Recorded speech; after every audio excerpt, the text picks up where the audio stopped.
All right. My fix for the course, the one that was broken was to put the service seal around the edge of that, and it actually held it. But it's always bugging me that it's going to break off there or fall off there. So I thought I'd 3D print this and see how this works. So let me put this on there. All right, now I could break this stuff out of here, but it's really not going to hurt anything because it's basically all this is just transforming from that to that. So it really makes no difference. And of course, this is basically sitting in there like that. That's snapped in.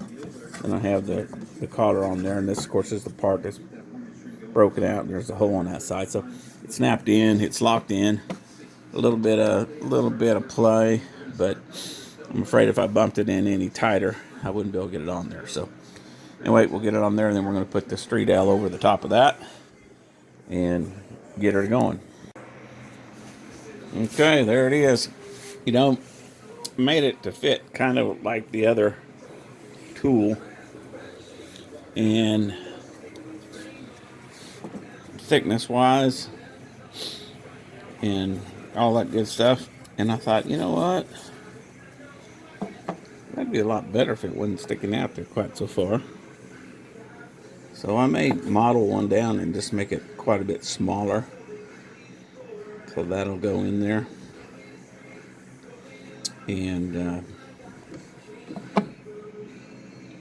yeah, maybe bring that in just a hair. No, I'll probably leave that one alone. Anyway, so I just need to make that a lot thinner.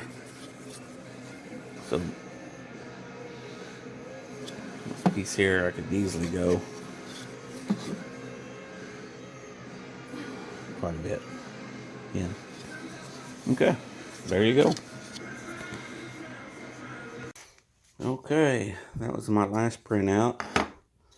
That was my first printout. A little bit, it worked fine. It just said it was sticking way out there, and I thought, well, let me change that. Of course, that's the original with the busted deal, and I repaired that, gluing in, epoxying it, BJ welding it, and it still worked. I just used a service seal around the edge of it. Of course, I expanded it so that I could get it off of there, but just get one that's a little bit bigger. That way you can still bend it out and then stick a screwdriver in there to get it off. Anyway, that came out pretty clean. Use a street L, and get her down in there, and that fits right over the top of it.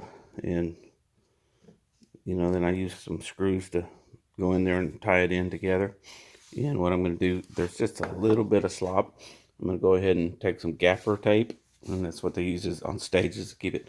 I'm going to clean this off with some alcohol and just put a couple little deals in there and see if I can shim that up just a hair. Just a little bit of slop in there. Probably don't need to do that, but I'm going to do it. All right, if you don't like the little goobers from the gaff and tape hanging out there on the edges, just take your utility knife and cut it around there.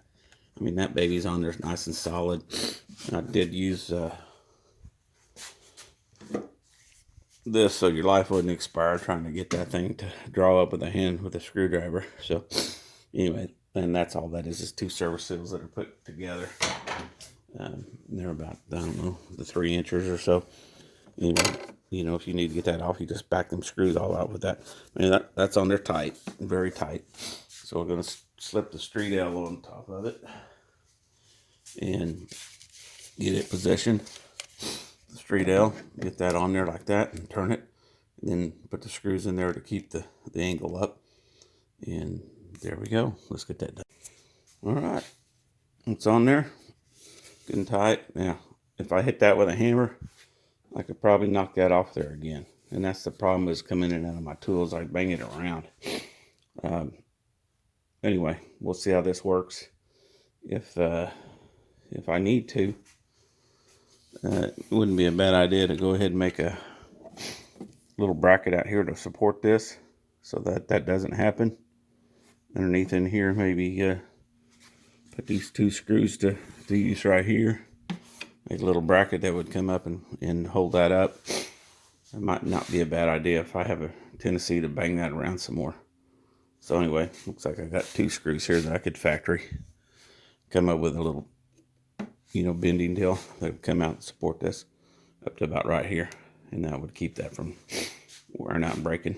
Anyway, So yeah, that 3D print worked good. That's on Thingiverse. And there you go there. And you know, the way it's designed, it's just there's a pivot here and a pivot here. So it's designed to have a little bit of play, you know, in the two little pins that come out of there. They probably would have been better off to have had another pin on the top. But that would probably would have broken for sure. So anyway, that's in there. You know, it's just a hard thing to tighten up. If you want it to be tighter, just take your screwdriver and tighten this up just a little bit, you know, on there, and get that to go around it. Maybe put another wrap of gaffer tape around it, and that might make it a little tighter. Also, I forgot to mention, if you these will settle in a little bit, so just tighten them up with a screwdriver, and she's pretty tight that way. So anyway, we'll see how that goes. But again, that's out on what I say, Thingiverse. No, it's out on TinkerCad, and it's just do a search for Dewalt 735 hose adapter. I think shorter, and it's under Mark Jones Ranger. Anyway, so there we go. It came out good, and lots of glue on there from different fixes. I probably tried to fix that thing 3 or 4 times, just kept falling off. The last fix to make this work was put the server seal around it, and that actually worked, you know, for it. But yeah, the server seal actually worked. But you know, that would be an easy fix if you didn't have a 3D printer. Just leave the server seal on there, and that's the stainless steel clamp that goes around that. 2 of them. And this guy here works good. It's a little long, so probably won't keep it in service. I'll just leave it as is. It would probably be, I could probably cut that on a bandsaw down to about right there and be perfectly good like the other one. So there we go.